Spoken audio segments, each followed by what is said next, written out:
अगर आप देखोगे तो जैसा कि मैंने कल डिस्कस किया था आपसे, मैंने कल कई सारे आपके सामने जो है पॉइंट मैंने रखे थे, जिसमें मैंने एयर इंडिया का जो फ्लाइट क्रैश हुई उसके बारे में भी डिस्कशन किया था, ईरान और इसराइल के बीच में जो टेंशन बनी उसके बारे में भी डिस्कशन किया था, और भी दुनिया भर के पॉइंट जो है हमने डिस्कस करे थे, जिसमें मैंने आपको फिर ये भी बताया था कि इन इन कंपनीज में आपको समस्या दिखाई दे सकती है और आपको आज वो देखने को मिली भी। बेसिकली प्रॉब्लम जो है आज आपको नजर आई भी और अच्छी खासी प्रॉब्लम देखने को मिली। निफ्टी में क्लोजिंग के समय पर 0.25% की गिरावट नजर आई। हालांकि ये गिरावट शुरुआती समय में काफी अच्छी खासी देखने को मिली, आधे परसेंट से ज्यादा की तो रिकवरी हो गई। अगर ये रिकवरी नहीं हुई होती तो लगभग 1% या उससे भी ज्यादा की गिरावट आपको देखने को मिल रही होती क्लोजिंग के समय पर, लेकिन ऐसा नहीं हुआ, रिकवरी हो गई, अच्छी बात है रिकवरी हो गई।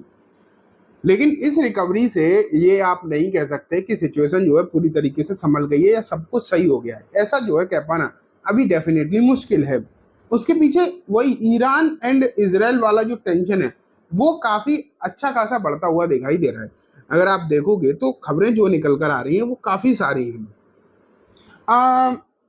इजराइल ने ईरान के न्यूक्लियर साइट पर हमला कर दिया, ठीक है, न्यूक्लियर साइट पर जो हमला हुआ, और ऐसा नहीं है कि ये सिर्फ कहने भर की बात है, क्योंकि प्रोपेगेंडा भी बहुत होता है वॉर वाली सिचुएशन में। आपने भारत पाकिस्तान के बीच में जब कॉन्फ्लिक्ट हुआ था तब भी आपने देखी थी, बहुत सारी मिस इन्फॉर्मेशन भी आपके सामने आई होंगी, जानते बूझते भी और गलती से भी बहुत सारी इन्फॉर्मेशन ऐसी आई थी जो रॉन्ग थी, और दोनों तरफ से, भारत की तरफ से भी और पाकिस्तान की तरफ से। तो ये मिस इन्फॉर्मेशन या प्रोपेगेंडा वॉर भी होता है, लेकिन ऐसा यहाँ पर नहीं है, इसके केस में ऐसा नहीं है, क्योंकि इसराइल ने कहा कि हमने न्यूक्लियर साइट पर अटैक कर दिया ईरान के, और ईरान ने ये बात कबूल करी है, माना है कि हाँ हमारी न्यूक्लियर साइट पर अटैक हुआ है, ठीक है। लेकिन ईरान ने भी हमला किया, ईरान ने भी अपने ड्रोन से हमला किया। अब कितना नुकसान हुआ है, कितना क्या हुआ है, ये तो अभी किसी को कुछ नहीं पता, क्योंकि देखो अब इंडिया की बात होती है तो अलग होती है, बाहर से न्यूज आती है तो वहां भी वही होता है, आधी तो उल्टी सीधी न्यूज आ जाती है, इनका सोर्स का भी अता पता नहीं होता। लेकिन इतना जरूर है कि ये वॉर जो है अब एक्सटेंड हो चुका है और अब ये छुटपुट झगड़ा नहीं रहा, ठीक है। जो अभी तक छुटपुट झगड़े वाली खबरें निकल कर आती थी तो अब ये छुटपुट झगड़ा नहीं रहा, अब ये प्रॉपर वॉर है। जैसे कि रशिया यूक्रेन के बीच में कुछ पिछले 3 साल से लगातार, या मैं बोलूं प्रॉपर वॉर सिचुएशन चल रही है, लड़ाई चल ही रही है ना, वही सिचुएशन भले ही इन्हें एक दिन हुआ है ईरान और इसराइल में, लेकिन अब इनमें प्रॉपर लड़ाई स्टार्ट हो चुकी है। एंड भड़काने वाला यूएस जो है अब वो पीछे से बोल रहा है कि भैया हमारा कोई हाथ नहीं।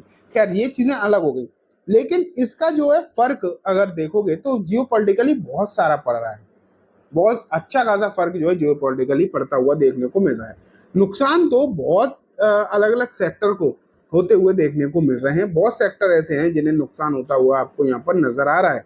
इस युद्ध के चलते भी कल एयर इंडिया का क्रैश हुआ, उसके चलते भी आपने देखा बोइंग का तो अच्छा खासा शेयर गिरा 8% के आसपास का, लेकिन चलो बोइंग से हमें तो इतना मतलब नहीं है बोइंग के शेयर से, लेकिन भारत में भी तो एविएशन के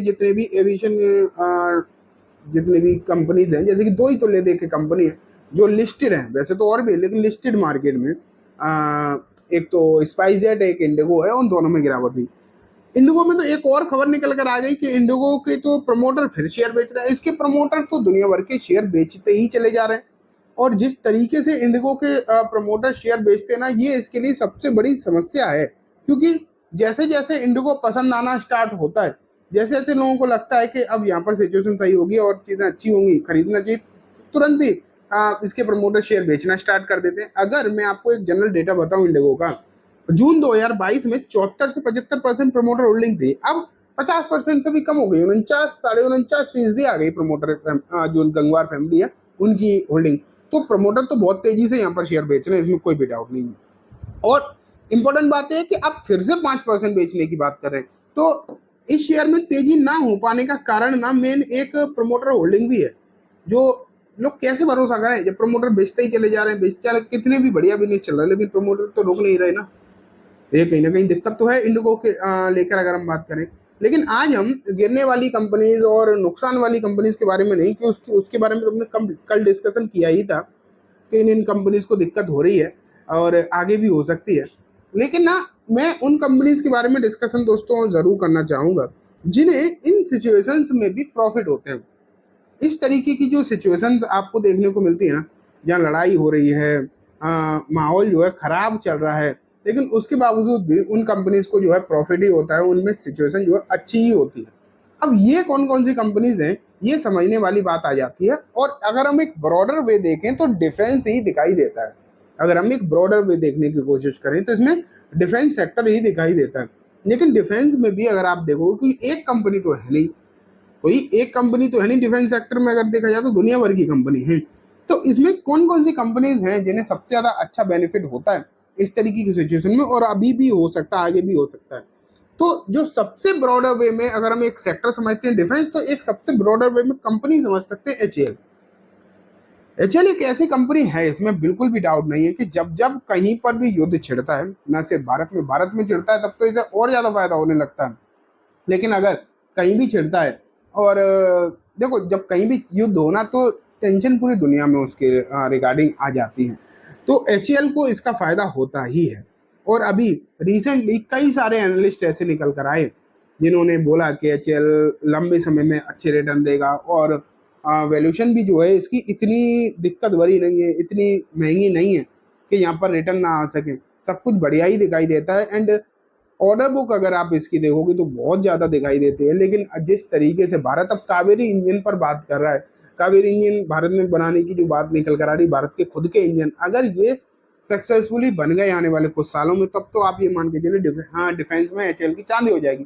क्योंकि अभी ये एयरक्राफ्ट तो बना लेते हैं, लेकिन इंजन तो इनके पास है ही नहीं, उसके लिए तो इन्हें विदेशों पर निर्भर रहना पड़ता है। लेकिन अगर खुद का कावेरी इंजन होगा तो आप ये कह सकते हो कि ये कितने भी एयरक्राफ्ट बना पाएंगे, क्योंकि इंजन खुद का होगा। लेकिन अभी तो इंजन ही नहीं है ना, इसलिए दिक्कत है। लेकिन एचएएल बहुत मजबूत दिखाई देता है, इसमें कोई भी डाउट नहीं है। और एचएएल के साथ हम कुछ कंपनीज को तो जोड़ ही देते हैं, बीएल बीडीएल तो जोड़ ही देते हैं। ठीक है, बीएल एक बहुत ही इंपॉर्टेंट कंपनी निकल कर आते हैं। लेकिन जो आज का जो समय चल रहा है, ये एयरक्राफ्ट से ज्यादा मिसाइल एंड ड्रोन का चल रहा है। तो आप ये मान के चलो आइडिया 4 जो ऐसे में एक कंपनी जरूर आपको निकल कर आती दिखाई देती है, जो बहुत स्पेशल हो जाती है। आज भी 6% के आसपास की तेजी इस काउंटर में आपको नजर आई है। मैं एक चीज और बता दूं, आइडिया 4 अगर आप देखोगे तो आरओसी आरओई नेगेटिव कंपनी है ये। मतलब बहुत बढ़िया कोई प्रॉफिट नहीं कर पा रही है ये कंपनी। लेकिन दिक्कत वाली बात यह है कि इस ये जो प्रोडक्ट बना रही है उसकी डिमांड बहुत ज्यादा है, अचानक से बढ़ती हुई दिखाई दे रही है। इसलिए अगर आप देखोगे तो आइडिया 4 हो गया, जेनटेक जैसी कंपनी जो है, जो ड्रोन सेक्टर में काम करती हैं, इन कंपनीज में एक नेक्स्ट लेवल की तेजी आपको जो है देखने को मिल रही है। एस्ट्रा माइक्रोवेव प्रोडक्ट आप देख लो, ये कंपनी भी अगर आप देखो आज 4% बढ़ी, नेक्स्ट लेवल पर ये कंपनी जो है काम करती हुई आपको देखने को मिल रही है। फिर हम आप पानी की तरफ आ जाते हैं, शिप की तरफ आ जाती है, जिसमें मजगांव आ जाता है, गार्डन रीच आ जाता है, कोचिन आ जाता है। ये कंपनी भी बेहतरीन करती हुई देखने को मिल रही है। तो डिफेंस एज ए सेक्टर अगर हम देखें तो आज के समय पर एक ऐसा सेक्टर आपको देखने को मिलता है जो बहुत अच्छी तरीके से चल रहा है। ना सिर्फ चल रहा है बल्कि आगे भी चलता हुआ देखने को मिलेगा। चांसेस इस बात के भी हैं क्योंकि जियोपॉलिटिकल टेंशन जो है मार्केट में बढ़ती ही चली जा रही है। एंड आगे आने वाले दिनों में ये जो कंपनीज है बहुत अच्छा कर सकती है, इसलिए आपको इन पर जो है ध्यान रखना चाहिए। और ओवरऑल अपने पोर्टफोलियो पर भी नजर रखनी चाहिए कि कौन कौन से ऐसे शेयर हैं जो बहुत हाईली वैल्यूड हैं, और अगर मार्केट में दिक्कत आई तो उनमें गिरावट हो सकती है, वो भी आप कहीं ना कहीं ध्यान रखकर चलना। तो चलिए दोस्तों, आज की वीडियो में बस इतना ही। उम्मीद है वीडियो पसंद आई होगी। वीडियो अच्छी लगी हो तो इसे लाइक करना, चैनल को भी जरूर सब्सक्राइब करना, ज्यादा बेल आइकन दबाना, जिससे कि जब भी मैं कोई वीडियो डालूं आपके पास नोटिफिकेशन आ जाए। एंड दोस्तों, वीडियो सिर्फ और सिर्फ एजुकेशन एंड इन्फॉर्मेशन पर्पज से, इसे किसी भी तरीके की बाइंग से लेकर रिकमेंडेशन के तौर पर बिल्कुल ना देखें। Thank you.